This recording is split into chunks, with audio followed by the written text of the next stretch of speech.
National Geographic na banca. Então a gente pode dizer que até as suas 4 profecias dos maias estavam absolutamente corretos. Isso que eles dizem que vai acontecer. Que o Sol, a gente vai sair de um centro galáctico e vai passar para outro. Isso eu vou explicar melhor quando a gente falar do alinhamento. Passa de novo. Aí faltam 3.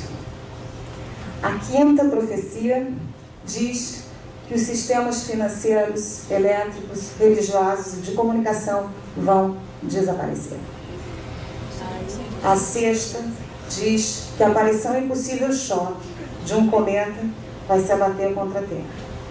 E a 7ª diz que a sincronização da galáxia vai ser a partir de um raio de luz sincronizadora e uma nova humanidade vai nascer no sábado, 22 de dezembro de 2012. Eu vou voltar a cada um desses itens e vou mostrar a pesquisa que eu fiz sobre o que diz a NASA, outras previsões e outras teses. Mas antes, eu queria dizer que todas essas coisas sobre o ano galáctico, passa a próxima, por favor, não são exclusividade dos maias. Os egípcios também fizeram, os egípcios observavam o Sol, o céu, de uma forma um pouquinho diferente dos maias. Eles não davam tanta importância para o planeta Vênus, davam mais importância para a estrela Sírius, porque o Sírius tinha a ver com o transbordamento do Nilo. Então isso aí é o templo de Dendera, no Egito, que é um templo dedicado à deusa Hathor. Nesse templo foi achado o que eles chamam de zodíaco de Dendera. Passa a próxima. Que é isso aí, ó. Isso que hoje está no Louvre, estava nesse templo, né, em Dendera, e mostra cada um dessas coisinhas que estão aqui pintadinhas são um signo. Cada uma dessas outras formas aqui são o que a gente chama de estrela polar.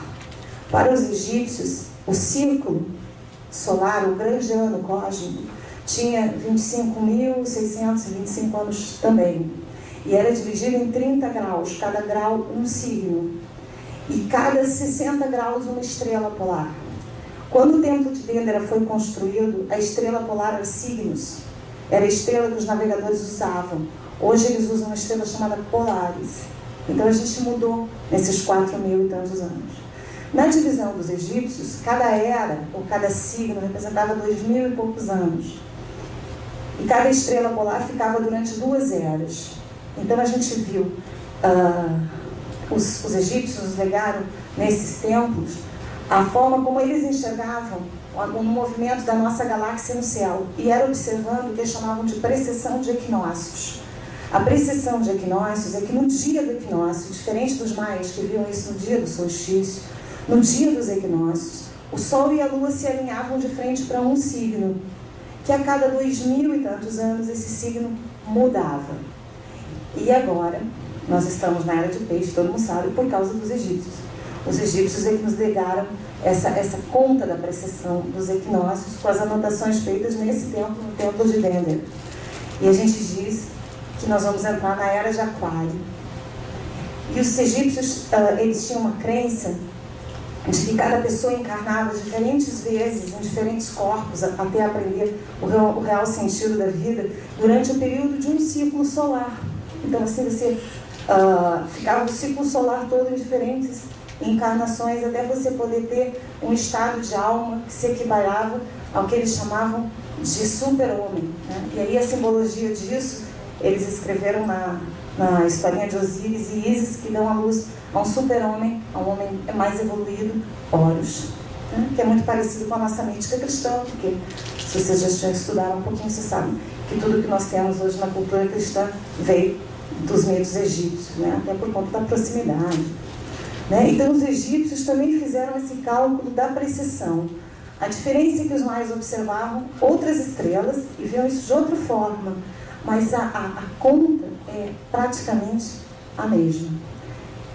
Alguns cientistas têm feito uma conta levando em consideração, porque não é consenso de quando vai entrar a tal era de Aquário. Tem gente que diz que entrava na década de 60, não tem muito consenso, porque os cálculos egípcios, ao contrário dos cálculos maias, não eram tão precisos a nível matemático. Mas uns cientistas fizeram uma análise de o tamanho de cada constelação é diferente. Por exemplo, a constelação de Peixes é diferente do tamanho da constelação de Aquário no céu. Então, se você divide ela em 30 graus exatamente, necessariamente ela não dá exatamente o tamanho da constelação, porque tem constelações menores e constelações maiores. E levando em conta esse tamanho, no final eles acabaram concluindo que a data mesmo de trânsito seria 2012. Pode passar o próximo. Pois é, eu estive recentemente em Stonehenge. E a gente olha Stonehenge, e é todo cheio de mistérios, né? Ninguém tem nenhuma tese. Eu só sei para vender revista. Esse aqui mesmo tem ela na casa. O que fala? Nada. Mas a gente, quando esteve lá, em Stonehenge, a gente já tinha percebido, já tinha estudado algumas teses, e essa tese que eu vou falar é de um camarada chamado Ralph Ellis, de que a Hailstone, a pedra que fica assim na frente, a pedra que marca o nascer do Sol, ela na verdade não era para marcar o nascer do Sol, e sim a posição da Lua. Porque quando a Lua nasce exatamente do lado de cada pedra, ela vai nascer do lado de lá da pedra, dali a 18,25 anos.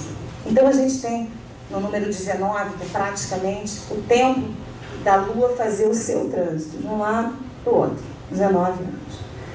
Aí Stonehenge tem as suas pedras, o circo e tal, e tem os tais buracos Aubrey, que são buracos que eles descobriram, e tem esse nome Aubrey, que é o nome do cara que descobriu isso no século retrasado.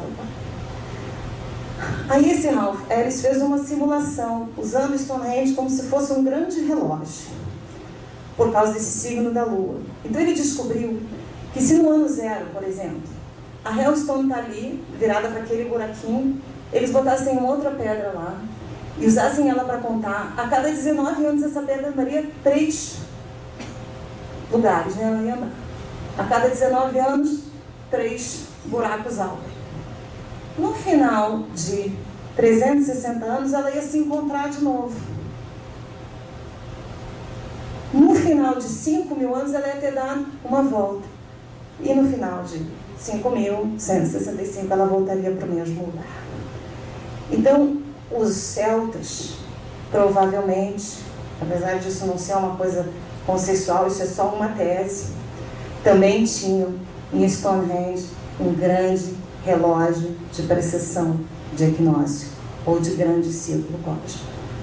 Aí fica a pergunta: como é que um povo, os celtas, os maias e os egípcios, que historicamente não se conheciam, historicamente não tinham nenhum contato entre si, sabiam e contavam o tempo da mesma forma? Ou, por que nós não temos nenhum monumento no mundo que seja posterior a 5.000 ou 3.000 anos antes dessa nossa era, ou seja, com mais de 7.000 anos? Por quê? Então a humanidade nasceu, de repente, há 5.000 anos atrás, já sabendo matemática, já sabendo arquitetura, já sabendo tudo isso, sem ter tido nada, e a nossa história nos diz que o homem do Neolítico era um homem da Idade da Pedra. Não sabia nada. Será?